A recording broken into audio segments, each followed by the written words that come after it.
उत्पन्ना एकादशी। सूत जी बोले, हे ऋषियों, इस व्रत का वृत्तांत और उत्पत्ति प्राचीन काल में भगवान कृष्ण ने अपने परम भक्त युधिष्ठिर से कही थी। वही सब मैं तुमसे कहता हूँ।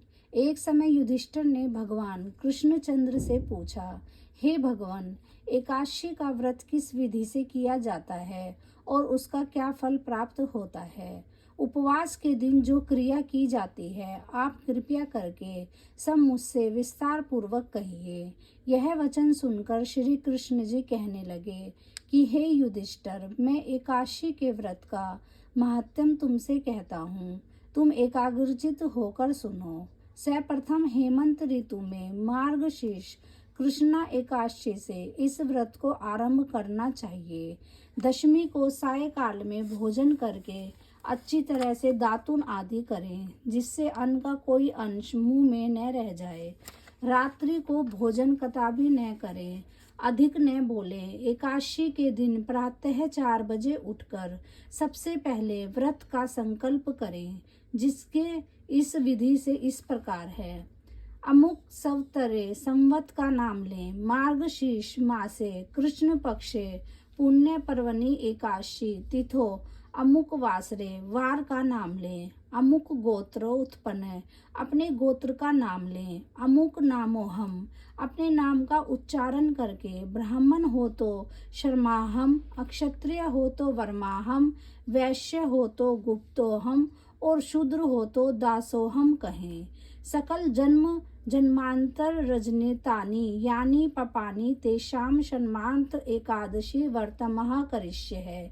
इसके पश्चात शौच आदि से निर्वत होकर नदी, तालाब, बावड़ी या कुएं पर जाकर मिट्टी आदि लगाकर इस मंत्र को पढ़ता हुआ अश्वक्रांते रथक्रांते विष्णुक्रांते वसुंधरे उद्त्रापि वरोहेन कृष्णेन शतबाहुनाना मृतके के हर में पापम यमनिया पूर्व सचितम तव्या हतेन पापेन गच्छामि पराम गतिमम। शुद्ध जल से स्नान करें। व्रत करने वाला चोर, पाखंडी, पर स्त्रीगामी, निंदक, मिथ्याभाषी तथा किसी प्रकार के पापी मनुष्य से बात न करें। स्नान के पश्चात धूप, दीप, नैवेद्य आदि 16 चीजों से भगवान का पूजन करें और रात को दीप दान करें। ये सब कर्म भक्ति और श्रद्धा युक्त होकर करें। रात्रि को सोना व प्रसंग नहीं करना चाहिए। सारी रात्रि भजन कीर्तन आदि करना चाहिए और जो कुछ पहले जाने अनजाने में पाप किए हों उनकी क्षमा मांगनी चाहिए। धर्मात्मा पुरुषों को कृष्ण पक्ष तथा शुक्ल पक्ष दोनों एकादशियों को समान समझना चाहिए। जो मनुष्य ऊपर लिखी विधि के अनुसार एकादशी का व्रत करते हैं, उन्हें शंखो द्वार तीर्थ में स्नान करके भगवान के दर्शन करने से जो फल प्राप्त होता है, वह एकादशी व्रत के 16वें भाग के भी समान नहीं है। व्यतिपात के दिन दान देने का लाखों यज्ञ का फल प्राप्त होता है। संक्रांति से 4 लाख गुना तथा सूर्य चंद्र ग्रहण में स्नान दान करने से जो फल प्राप्त होता है, वही पुण्य एकादशी के दिन व्रत करने से प्राप्त होता है। अश्वमेघ यज्ञ के करने से 100 गुना तथा 1 लाख तपस्वियों को 60 वर्ष तक भोजन कराने से 10 गुना, 10 ब्राह्मणों अथवा 100 ब्रह्मचारियों को भोजन कराने से 1000 गुना पुण्य भूमि दान करने से होता है। उससे 1000 गुना पुण्य कन्या दान करने से होता है और उससे 10 गुना पुण्य विद्या दान करने से होता है। विद्या दान से 10 गुना पुण्य भूखे को भोजन कराने से होता है। अन्न दान के समान इस संसार में कोई ऐसा दान नहीं है जिससे देवता और पितृ दोनों तृप्त होते हैं, परंतु एकादशी के व्रत का पुण्य सबसे अधिक होता है। 1000 यज्ञों से भी अधिक इसका फल होता है। एकादशी के व्रत का प्रभाव देवताओं को भी दुर्लभ है। रात्रि को भोजन करने वाले को उपवास का आधा फल मिलता है और दिन में 1 बार भोजन करने वाले को उसका आधा फल मिलता है, परंतु निर्जल व्रत रखने वाले का महात्म तो देवता भी वर्णन नहीं कर सकते। युधिष्ठिर बोले, हे भगवान, आपने हजारों यज्ञ और लाख गोदान को भी एकादशी के व्रत के बराबर नहीं बताया, सो यह विधि सब तिथियों से उत्तम कैसे हुई, यह आप विस्तार पूर्वक मुझसे कहिए। युधिष्ठिर के वचन सुनकर भगवान श्री कृष्ण बोले, हे युधिष्ठिर, सत्य युग में मूर नाम का एक दैत्य था। वह अत्यंत बलवान और भयानक था। उस प्रचंड दैत्य ने इंद्र, आदित्य, वासु, वायु, अग्नि आदि सब देवताओं को पराजित करके भगा दिया। तब इंद्र सहित सब देवताओं ने भयभीत होकर शिवजी जी से अपने दुख का सब कारण तथा दैत्य का वृतांत कहा और बोले, हे कैलाशपति, मूर दैत्य से भयभीत होकर सब देवता मर्त्य लोक में फिरे रहे हैं। तब शिवजी जी बोले, हे देवताओं, तीनों लोकों के स्वामी, भक्तों के दुखों को नाश करने वाले भगवान विष्णु की शरण में जाओ, वही तुम्हारे दुखों को दूर कर सकते हैं।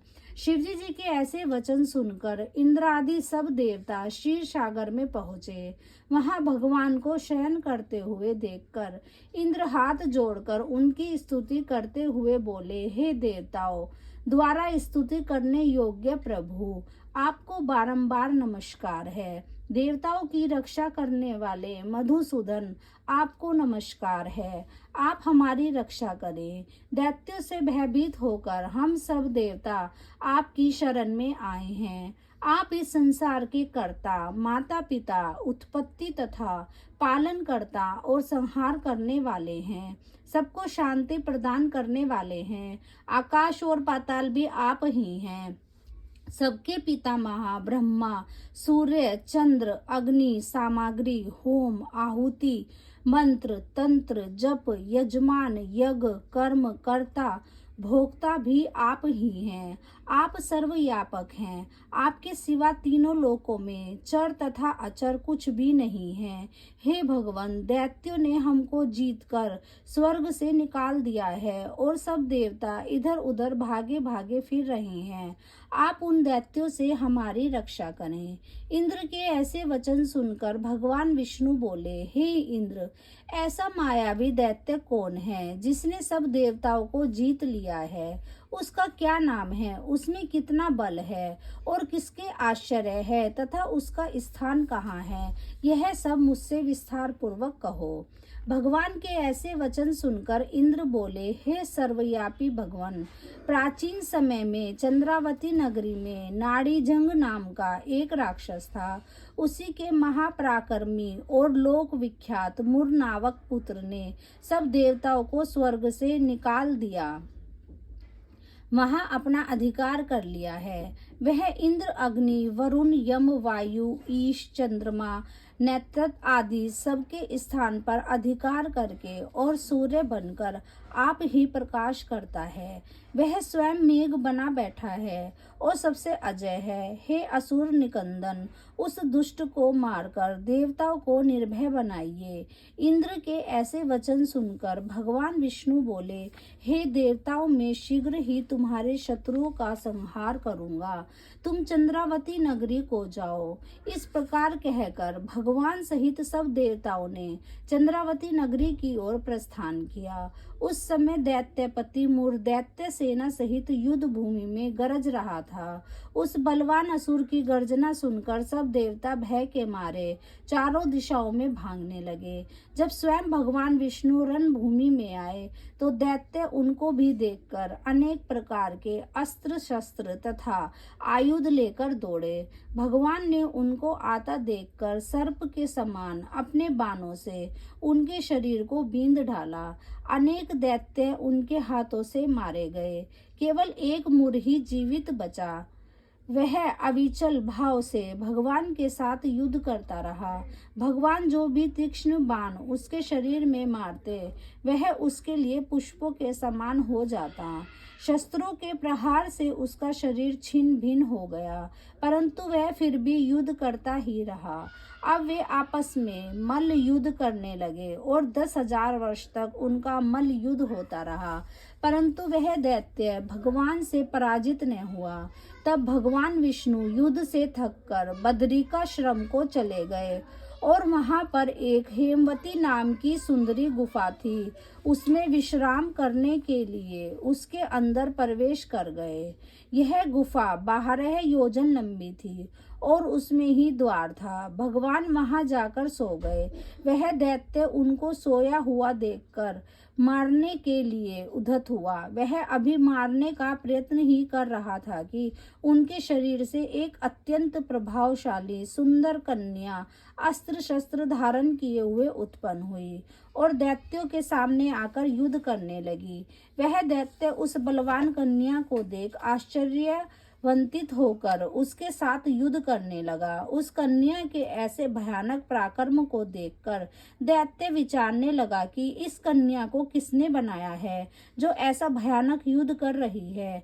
वह ऐसा विचार कर ही रहा था कि उस महादेवी ने उस बलवान दैत्य के रथ को चूर चूर कर दिया तथा उसके अस्त्र शस्त्रों को काटकर टुकड़े टुकड़े कर दिए।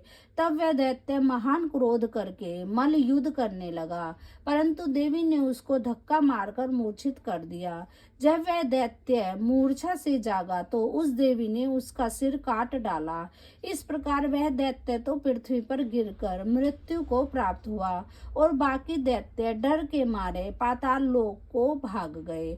जब भगवान विष्णु की निंद्रा टूटी तो उन्होंने मूढ़ दैत्य काटा हुआ सिर व कन्या को दोनों हाथ जोड़कर खड़े देखा। तब भगवान उस कन्या से पूछने लगे कि हे देवी, जिस दैत्य ने इंद्रादिक सब देवता भयभीत होकर स्वर्ग से भाग गए थे, उसको किसने मारा है? वह कन्या कहने लगी, भगवान, जब आप निंद्रा में थे तो यह दैत्य आपको मारने के लिए उद्यत हुआ। उस समय आपकी योग माया द्वारा आपके शरीर से उत्पन्न होकर मैंने इस दैत्य को मार गिराया। यह सुनकर भगवान कहने लगे कि हे देवी, तुमने देवताओं के भय को दूर करके बड़ा भारी कार्य किया है, अतः तुम अपनी इच्छानुसार वर मांगो। तब वह देवी बोली, हे भगवान, यदि आप मुझे वरदान देना ही चाहते हो तो यह वरदान दीजिए कि जो कोई भी मेरा व्रत करे सबके सब पाप नष्ट हो जाएं और अंत में मोक्ष को प्राप्त होवे। जो इस व्रत का पुण्य उसका आधा रात्रि को भोजन करने वाले को मिले और जो एक बार भोजन करे उसको भी आधा फल प्राप्त हो। जो मनुष्य भक्ति पूर्वक मेरे व्रत में एक बार भी भोजन न करे उसको धर्म, धन और मुक्ति प्राप्त हो। भगवान ने कहा, हे कल्याणी, ऐसा ही होगा। मेरे और तुम्हारे भक्त एक ही होंगे और वे अंत में मोक्ष को प्राप्त करके मेरे लोक को जाएंगे। क्योंकि तुम एकादशी को उत्पन्न हुई हो, अतः तुम्हारा नाम एकादशी होगा। अब तुम मुझे सब तिथियों से प्रिय हो, इस कारण तुम्हारे व्रत का फल सब तीर्थों में से भी अधिक फल देने वाला होगा।